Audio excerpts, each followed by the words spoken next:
A partir de agora, você assiste Verdade e Vida. Um programa da Igreja Presbiteriana do Brasil. O Brasil é o país do carnaval. E nós estamos no meio desta maior festa popular do planeta, considerado o maior espetáculo da Terra. O que a palavra de Deus tem a dizer sobre o carnaval?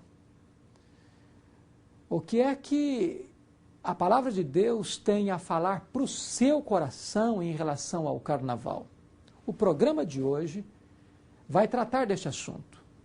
E nós vamos conversar sobre uma festa de carnaval que aconteceu há 2.500 anos, mas que tem tudo a ver com o que está acontecendo hoje nas ruas brasileiras. Não perca o programa, chame a sua família e os seus amigos e confira conosco. Verdade e Vida. Uma palavra de esperança para um mundo em crise. É com alegria que temos mais uma vez aqui a presença do reverendo Davi Charles Gomes, pastor e presidente do diretor do Centro de Pós-Graduação André Jumper, em São Paulo. E nós estamos nesse contexto do carnaval. Hoje é sábado de carnaval e eu queria hoje falar sobre carnaval. Muitos evangélicos estão aí envolvidos ou estão participando do carnaval, alguns participando de blocos evangélicos, vestindo mortalha, levando mensagem, outros aceitando mesmo essas premissas próprias do carnaval, certo? O que é que o senhor pode dizer a respeito dessa realidade nova que estamos vivenciando em nossos dias? Meu querido presbítero, em primeiro lugar eu devo dizer que eu espero que o irmão tenha lembrado de guardar a pergunta sobre o carnaval para mim, por causa, assim, de uma alegria, minha coisa assim, e não por outros motivos. Eu espero que minha cara, meu jeito não lembrem carnaval, mas isso eu digo brincando. De fato, eu creio que houve um período no qual a igreja tinha clareza de algumas distinções. E essa clareza não existe mais, não em todas as coisas. Não é apenas que as coisas ficaram acinzentadas, é que, de fato, já não existe um grande contraste entre a igreja e o mundo, e o que se faz lá fora. Talvez exista o contraste, ou a gente quer que exista o contraste, daquilo que vai no coração. Eu amo a Jesus, o mundo não ama Jesus, eu quero trazer o mundo para contato com Jesus. Mas os métodos e o pragmatismo implícito da nossa sociedade, por pragmatismo eu me refiro à ideia de que o que funciona é certo. No mundo da tecnologia é assim, não é? Se funciona, então está certo. E muitas vezes na igreja se toma essa atitude. Então muitas pessoas dizem, por exemplo, que modo ótimo de evangelizar. Eu vou criar um bloco evangélico que sai na rua para pregar o evangelho. Quando eu estava no começo da minha adolescência, em Brasília, a gente saía na rua no carnaval, mas era um pouco diferente. A gente saía tarde da noite, nas madrugadas, depois que os blocos tinham passado, depois das farras, com uma Kombi cheia de dizeres cristãos, e a gente usava camisetas cristãs, e a gente chamava isso de Projeto Engove. E a gente ia achar as pessoas bêbadas, as pessoas que estavam largadas, que estavam pelos cantos, e oferecia um cafezinho, um banho gelado, se precisasse, um copo de engove, e daí pregava o evangelho e falava de uma possibilidade de vida diferente.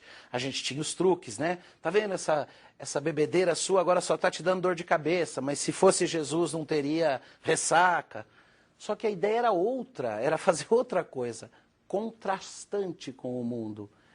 E não imitando o mundo, ainda que com propósitos belos. Mas, por outro lado, historicamente, algumas igrejas evangélicas continuam fazendo retiros, acampamentos. Essa é uma prática válida? Eu acho que sim.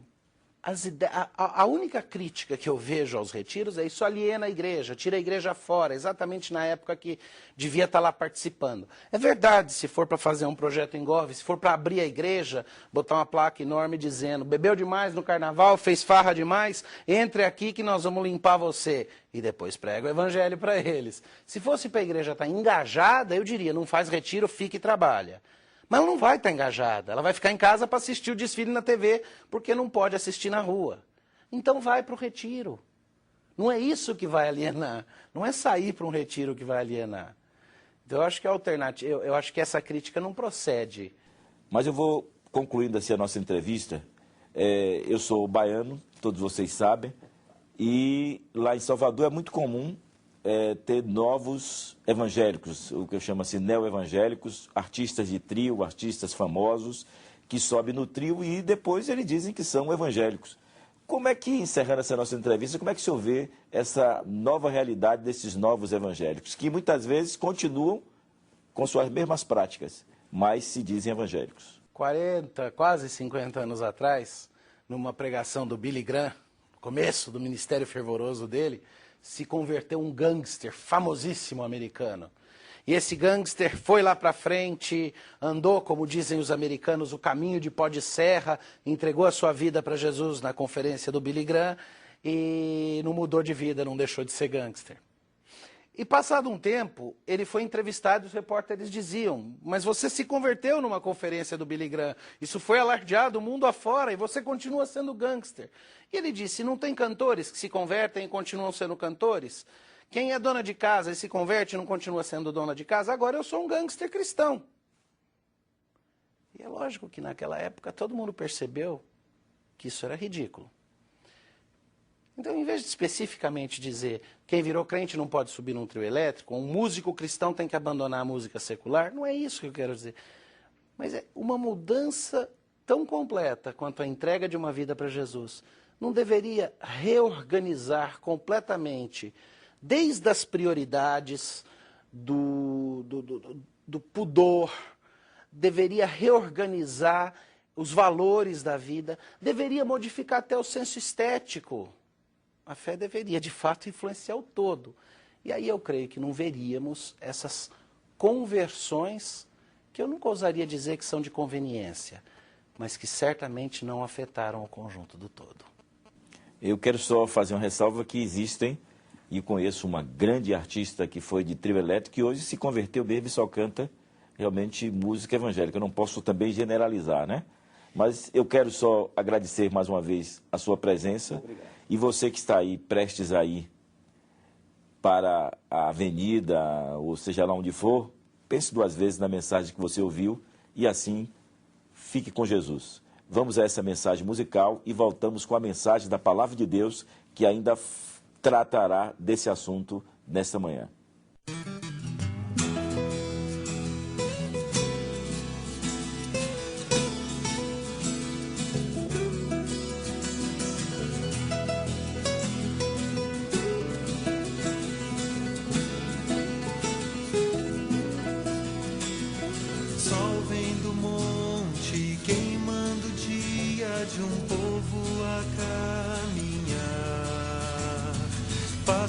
Pesados, perseverantes, seguros conduzirá.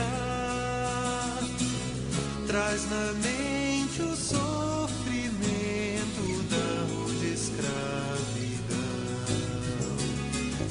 O horizonte é o que resta aos seus olhos e vão.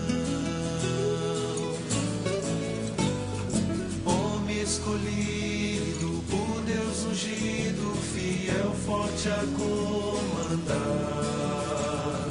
Leva as murmúrias, fardo pesado, correto é seu andar. Meio aos ventos de terror que ao povo sufocou, Deus com grande poder sua mão colocou. E ao povo escolhido vitória afirmou.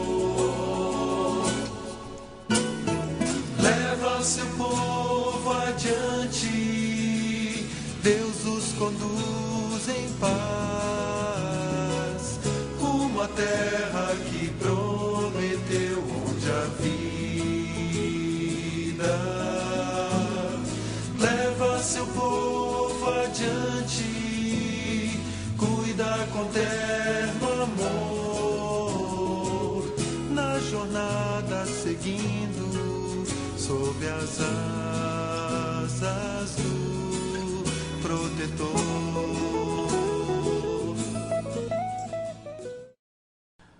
O Brasil está vivendo nesta semana a maior festa popular deste país, chamado maior espetáculo da terra, o Carnaval. O Brasil é chamado a terra do Carnaval, o império do samba, a terra da cachaça e do futebol. O Carnaval é conhecido no mundo inteiro e, nesse tempo, turistas do mundo inteiro vêm para assistir esse grande espetáculo. O Carnaval é a festa das máscaras. Algumas pessoas se escondem atrás das máscaras e outras pessoas se revelam através das máscaras.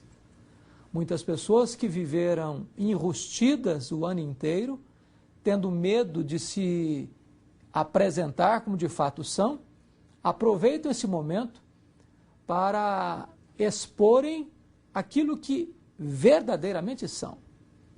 Então as máscaras não apenas escondem, elas também revelam. O Carnaval é a festa dos excessos.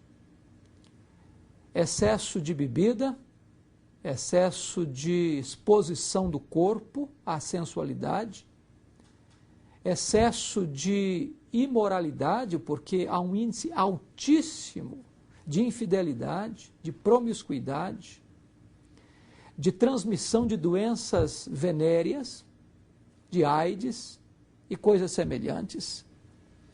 Diríamos que o Carnaval é a festa da sensualidade, como não se vê em nenhum outro lugar do planeta.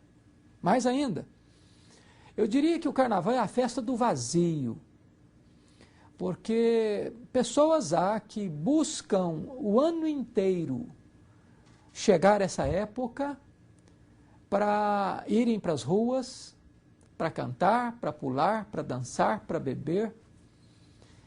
E, na verdade, essas pessoas não encontram sentido na vida e tentam locupletar-se ou encher este vazio através do Carnaval. Eu fico olhando, por exemplo, para a experiência do rei Salomão, registrada em Eclesiastes capítulo 2. Naquela época, Salomão estava longe de Deus e ele tentou encontrar sentido para a sua vida em 4 coisas que ainda hoje as pessoas buscam, sobretudo no Carnaval. A primeira coisa que Salomão buscou foi um sentido para a sua vida na bebida. Entregou-se à bebida. Quantas pessoas bebem e bebem em excesso no Carnaval, pensando que a felicidade está no fundo de uma garrafa.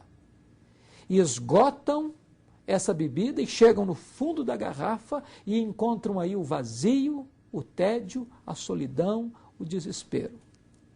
Salomão entendeu que a felicidade não estava na bebida. Depois Salomão procura a felicidade no dinheiro, na riqueza. Ele tornou-se um homem riquíssimo, dono de muitas propriedades, mas ele olhou para o dinheiro e disse que o dinheiro era vaidade, era bolha de sabão. Não podia satisfazer e nem preencher o vazio da sua alma. Em terceiro lugar, ele procurou a felicidade no sexo. Salomão foi um homem, de certa forma, único. Diz a Bíblia que ele teve 1000 mulheres. Ele teve 700 princesas e 300 concubinas. Ele podia mudar de mulher e repetir uma mulher apenas de 4 em 4 anos. E a frustração dele foi tal que ele diz que entre essas 1000 mulheres ele não encontrou nenhuma. O problema não estava com as mulheres, estava com ele. Mas finalmente diz a Bíblia que Salomão procura a felicidade no poder. Ele se torna um homem poderoso, seja pelo seu poder econômico, seja pela sua cultura, pelo seu conhecimento e pela sua influência política.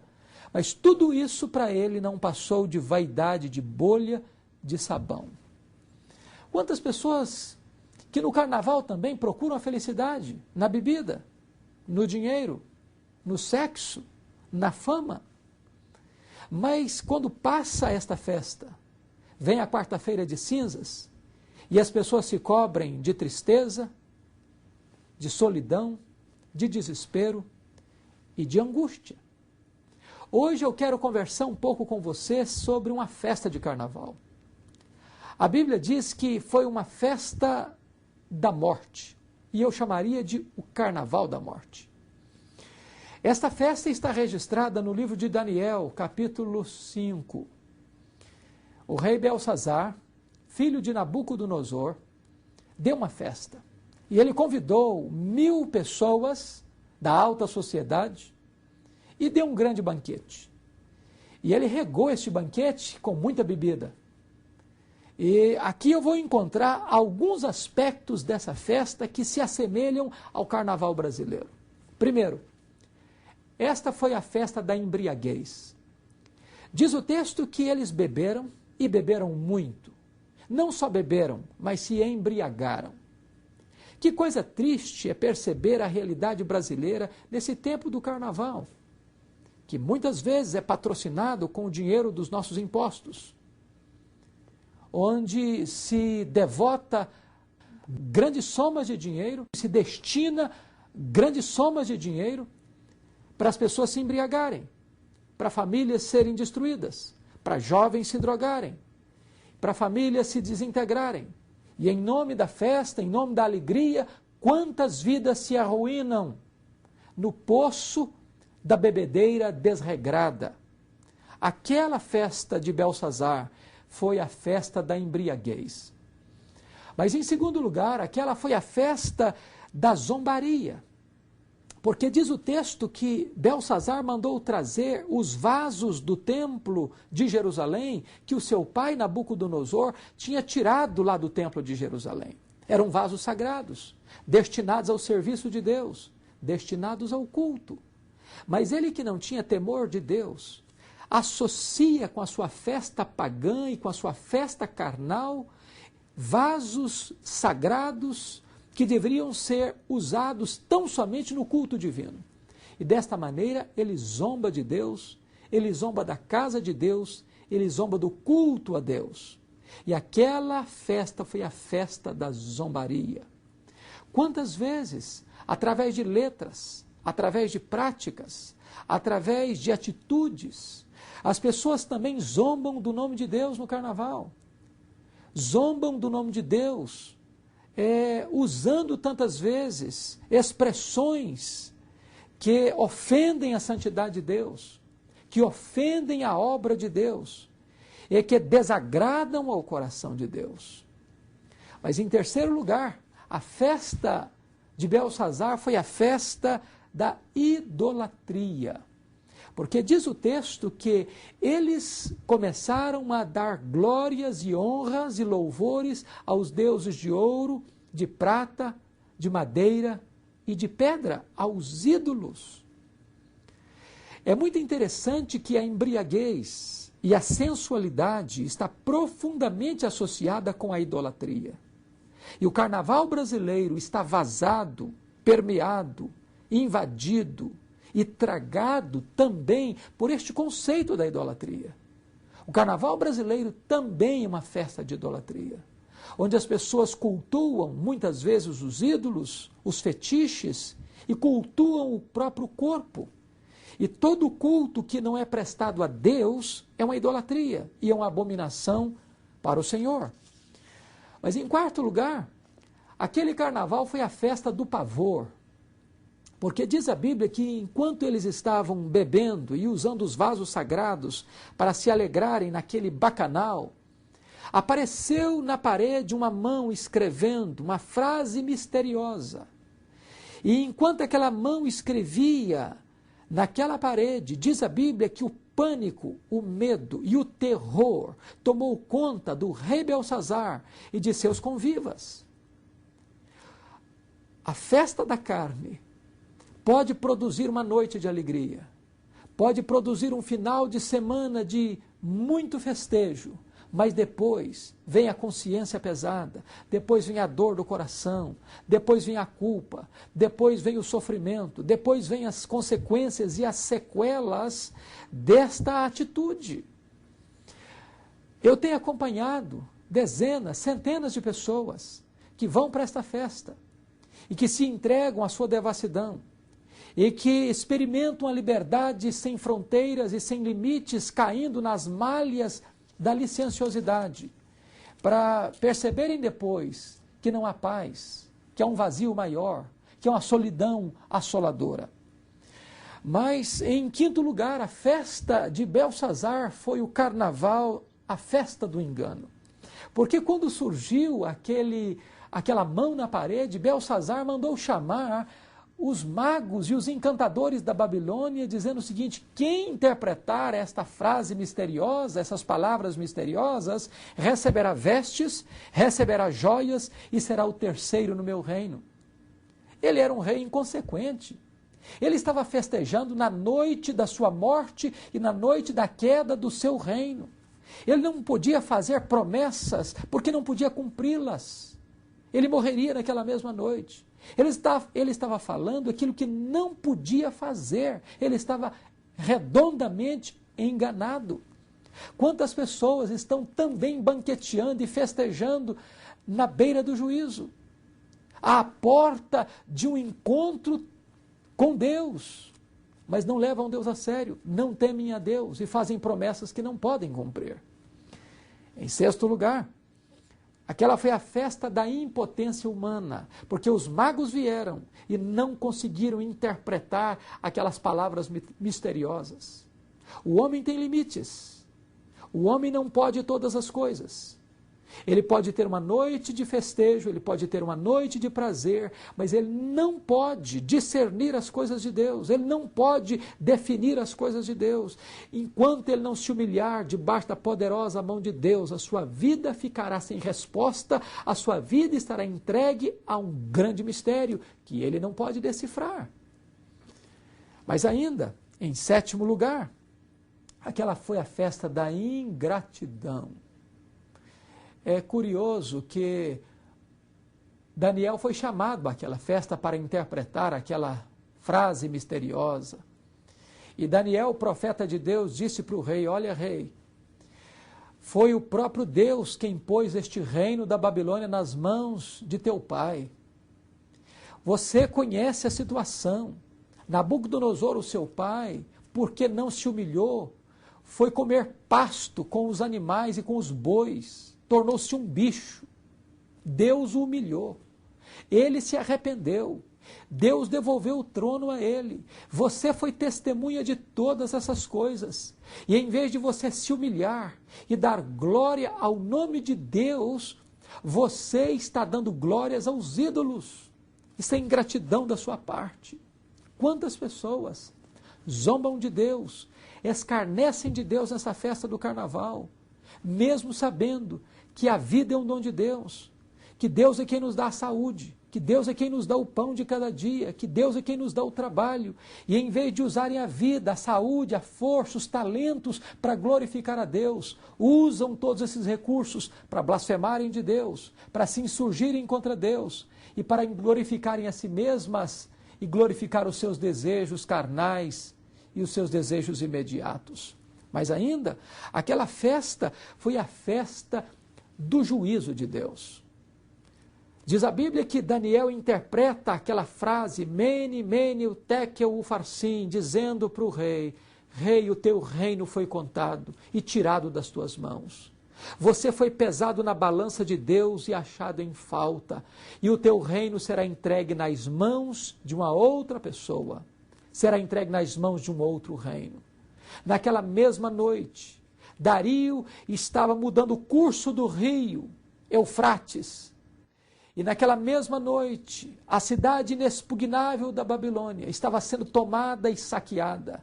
Naquela mesma noite do banquete, Dario tomou a cidade da Babilônia. Dario matou o rei Belsazar. E a Babilônia caiu e aquele rei morreu, porque a mão de Deus pesou sobre o rei e sobre a Babilônia. Eu quero dizer para você que hoje ainda é um tempo de oportunidade, que hoje ainda é um tempo de arrependimento. Eu espero que você não demore tanto tempo como o rei Belsazar para parar, para refletir sobre a sua vida. Porque hoje ainda é tempo de você reconhecer que Deus é digno de ser temido, de ser adorado, de ser servido. Use a vida que Deus lhe deu, a saúde que Deus lhe deu, o dinheiro que Deus lhe deu, os talentos que Deus lhe deu, para viver uma vida para a glória de Deus. Em vez de você viver para os deleites da carne, em vez de você viver para a gratificação dos seus desejos imediatos, viva para Deus, glorifique a Deus. Eu vou dizer para você que o carnaval não satisfaz você. Você vai terminar esse carnaval e chegar na quarta-feira de cinzas e o buraco existencial na sua alma vai estar maior, mais profundo. Porque coisas, prazeres, sexo, bebida, drogas, aventuras não satisfazem a sua alma. Mas se você entregar a sua vida para Jesus, Ele vai preencher esse vazio, porque Ele tem vida verdadeira, Ele tem vida autêntica, maiúscula, abundante e eterna para oferecer a você. Jesus satisfaz, só Ele satisfaz. Ele pode dar a você a vida verdadeira que você está procurando nas noitadas de um carnaval. Hoje mesmo você pode fazer esta decisão. E o meu desejo é que você, ao ouvir esta mensagem, aí onde você está, você se curve diante de Deus. Confesse a Jesus Cristo como seu Salvador e você vai experimentar a verdadeira vida, a vida que vale a pena ser vivida. O carnaval é a festa da morte, mas a vida com Jesus é uma festa que não termina nunca, porque ela é gostosa de se viver aqui e ela vai durar por toda a eternidade. Que Deus abençoe você, em nome de Jesus. Verdade e Vida, mostrando o caminho do perdão e da vida eterna. Eu sou o caminho, e a verdade e a vida. Ninguém vem ao Pai senão por mim. O programa de hoje está disponível em DVD ou CD. Adquira uma cópia para ouvir novamente com sua família ou presentear um amigo. Ligue para 0800 119 105 de segunda a sexta-feira no horário comercial. Campinas e região 3741-3003. Repetindo, 0800 119 105 de segunda a sexta-feira no horário comercial. Campinas e região 3741-3003. Se preferir, envie-nos um e-mail para verdadevida@lpc.org.br. Ao adquirir um DVD ou CD do programa Verdade e Vida, você recebe gratuitamente o livreto Cada Dia, com meditações diárias para ajudar você a começar bem o seu dia a dia. Então, anote aí, o programa de hoje está disponível em DVD ou CD. Temos cópias também de outros programas. Você pode escolher algum tema preferido. Adquira, ligue para 0800 119 105 de segunda a sexta-feira no horário comercial. Campinas e região 3741-3003. Se preferir, envie-nos um e-mail para verdadevida@lpc.org.br. Ao fazer um contato com o programa Verdade e Vida, nós lhe enviaremos gratuitamente o livreto de meditações Cada Dia. Verdade e Vida, a palavra de Cristo para uma vida melhor. Neste domingo você deve procurar a igreja presbiteriana aí mais próxima da sua residência e visitar a igreja e dizer: pastor, eu sou ouvinte do programa Verdade e Vida e eu quero aprender mais acerca da palavra de Deus e procurar frequentar a escola dominical, sempre começando 9 horas, 10 horas, o culto 18, 19 horas, também às vezes pela manhã, e você deve frequentar para crescer mais e mais na graça e no conhecimento do nosso Senhor e Salvador Jesus Cristo. Graças a Deus, porque esse programa tem atingido o seu objetivo. Tem feito com que pessoas tenham tomado a decisão mais importante da sua vida, a de reconhecer Jesus como seu Salvador. E nós queremos que esse programa alcance muito mais vidas, edifique muito mais a Igreja do Senhor aqui no Brasil. E para tanto que você esteja orando em favor do programa Verdade e Vida. Até o próximo programa, quando estaremos aqui mais uma vez com o programa Verdade e Vida. Até lá e que Deus muito o abençoe.